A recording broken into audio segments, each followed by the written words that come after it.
kalau Ibu Megawati realistis ingin melihat anaknya menjadi presiden, harusnya juga ikut menghitung kekuatan Partai Demokrat.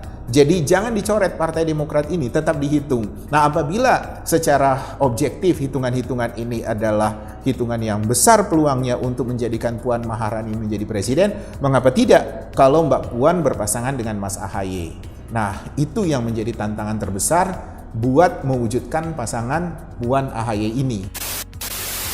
Secara objektif, Ibu Megawati menyadari bahwa kalau ingin melihat anaknya jadi presiden, untuk bisa mengalahkan pesaing-pesaing di figur-figur lain, saya pikir bahwa AHY lah pilihan yang paling tepat. Karena kalau Puan Maharani dan AHY menjadi satu, figur-figur yang lain akan kebingungan mencari pasangan yang sesuai, yang bisa menjadi lawan sepadan Puan Maharani dan AHY.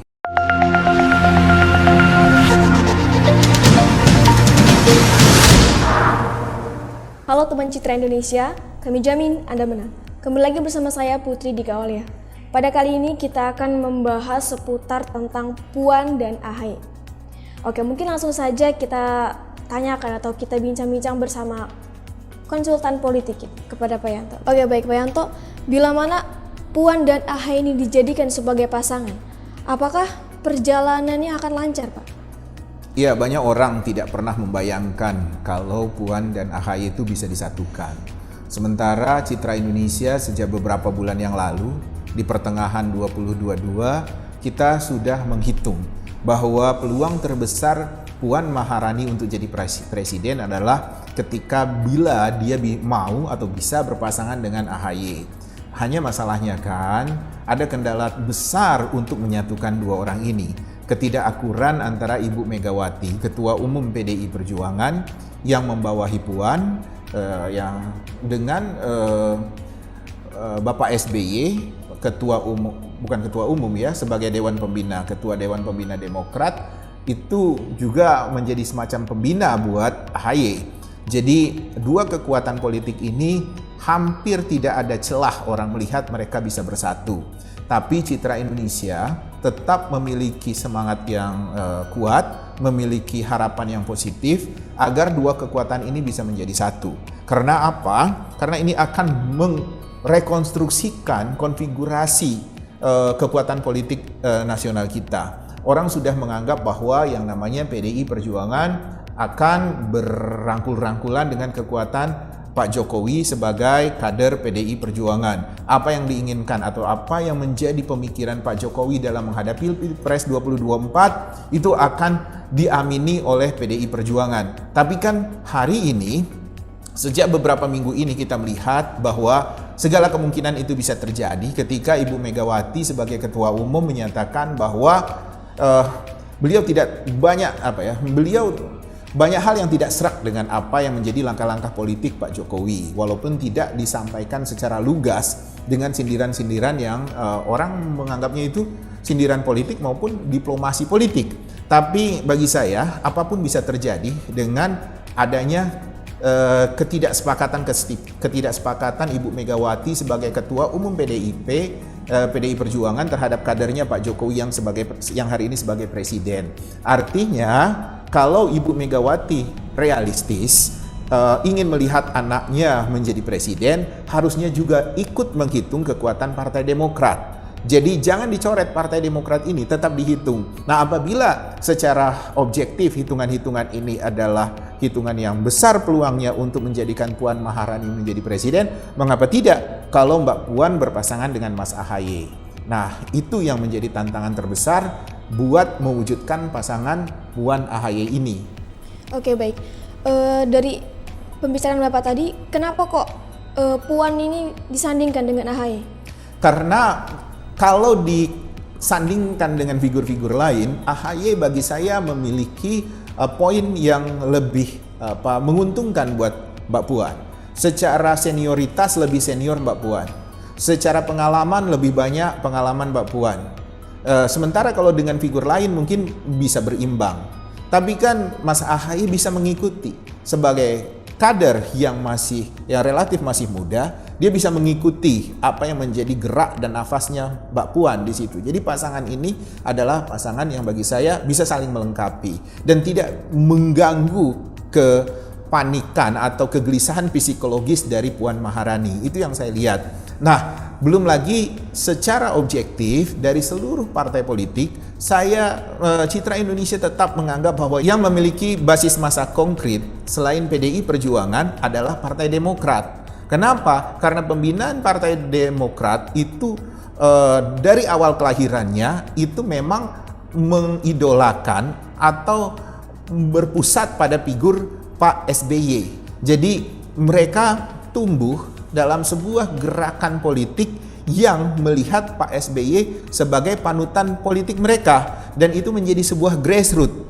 Lebih atau kurang, sedikit atau banyak, mereka punya karakter seperti itu. Sama persis dengan yang ada di PDI Perjuangan. Mereka tumbuh karena memahami nilai-nilai perjuangan Bung Karno di situ. Jadi PDI Perjuangan dengan skala yang memang lebih besar kalau menyangkut grassroots yang militan terhadap pemahaman atau nilai-nilai politik yang mereka yakini dibandingkan dengan Partai Demokrat dengan skala yang lebih kecil. Tapi ini adalah modal politik yang luar biasa apabila mereka persatukan. Dalam pandangan Citra Indonesia, tidak ada partai politik yang memiliki basis massa seperti ini di luar dua kekuatan politik ini, di luar dua parpol ini. Parpol-parpol lain memang punya mesin politik, tapi menggerakkannya bukan memiliki karakteristik figur seperti yang ada di PDI Perjuangan maupun di Partai Demokrat, begitu. Nah, seperti yang kita ketahui juga bahwasannya kedua figur ini memiliki latar belakang partai politik yang berbeda. Nah, jika disatukan mereka ini, apakah akan menyebabkan pengaruh yang signifikan bagi masing-masing parpol?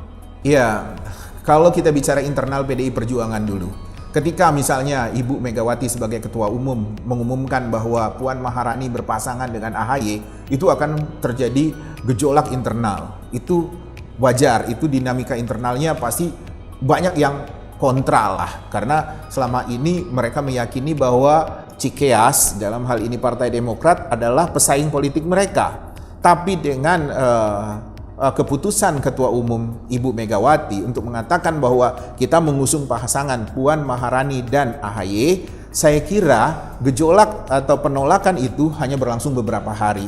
Mereka akan kembali solid. Saya yakin dengan kesolidan kesolidan PDI Perjuangan. Demikian juga dengan Partai Demokrat. Ada kekagetan di situ, tapi pasti mereka akan menyambut dengan positif. Karena mereka juga pasti punya hitungan-hitungan lain. Mau disandingkan dengan siapa? Selama ini kan Demokrat lebih mengarah kepada Anies Baswedan. Tapi Anies kan lebih banyak manuver-manuver yang kegenit-genitan itu, yang membuat tidak nyaman banyak pihak. Nah, potensi kekuatan Anies Baswedan dengan Puan Maharani sebenarnya lebih konkret kekuatan politik Puan Maharani. Karena apa? Karena Mbak Puan memiliki partai politik. Anies Baswedan tidak memiliki kekuatan partai politik di situ. Anies Baswedan dan figur-figur yang tidak menjadi ketua umum parpol itu lebih mengandalkan popularitas, lebih mengandalkan bermanis-manis di sosmed, lebih mengandalkan bermanis-manis di berbagai pertemuan-pertemuan. Tapi sebenarnya kekuatan politik real mereka yang konkret itu hampir tidak ada, kecuali simpati masyarakat, figur yang bisa diharapkan buat Indonesia di masa depan. Tapi kalau basis politik yang konkret itu ada di Mbak Puan dan di AHY kalau dari kekuatan parpol. Nah, jadi hanya ada gejolak penolakan beberapa hari atau cukup 1-2 minggu. Saya hitung bahwa mereka akan solid, dan justru kalau diumumkan jauh-jauh hari, dua kekuatan parpol ini bisa menyusun langkah-langkah yang lebih jelas, langkah-langkah yang lebih tajam untuk memperjuangkan dan memenangkan Puan Maharani dan AHY. Jadi begitu. Nah, apakah mungkin kedua parpol yang cenderung oposisi bisa duduk bersama dalam kepentingan Pilpres 2024 ini, Pak? Bisa. Kuncinya hanya di Ibu Megawati. Dan mudah-mudahan bahwa Ibu Megawati sempat mendapat semacam masukan gitu, kemudian mendapat hitungan-hitungan yang lebih rasional menyangkut kekuatan figur-figur ini.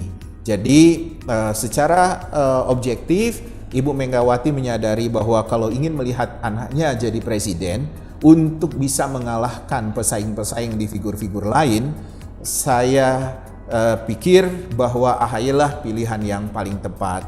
Karena kalau Puan Maharani dan AHY menjadi satu, figur-figur yang lain akan kebingungan mencari pasangan yang sesuai, yang bisa menjadi lawan sepadan Puan Maharani dan AHY. Siapa gitu? Karena basis militan masa mereka nggak punya. Yang menjadi persoalan Puan AHY adalah pencitraan Mbak Puan yang masih lemah gitu. Dan ini memang dieksploitasi oleh buzzer, oleh siapa saya nggak paham itu, mengengineering, memperkuat sisi-sisi negatif Mbak Puan.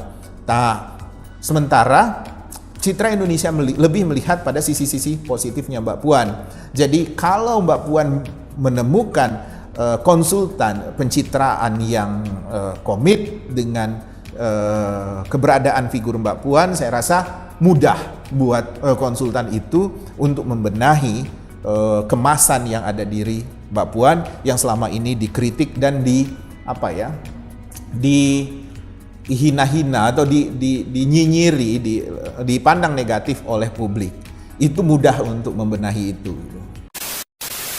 Kalau misalnya Mbak Puan dan AHY besok terpilih dan mereka mendapat penyeimbang kekuatan yang senantiasa mengkritisi kinerja mereka, kemudian juga Mbak Puan dan AHY memilih kabinetnya atau sosok-sosok yang tepat di kabinet dia, bukan seperti sosok-sosok yang terjadi di kabinetnya Pak Jokowi gitu, yang lebih banyak berbagi-bagi tapi kinerjanya tidak jelas, lebih berpusat pada komitmen dan kemampuan Pak Jokowi. Padahal kabinet itu harusnya bisa mengambil pendelegasian yang menjadi beban presiden. Saya rasa kalau kekuatan politik kita berimbang, secara otomatis, secara alamiah, Mbak Puan harus lebih memunculkan kapasitasnya untuk menunjukkan bahwa dia adalah pemimpin yang handal yang bisa membawa Indonesia lebih baik ke depannya.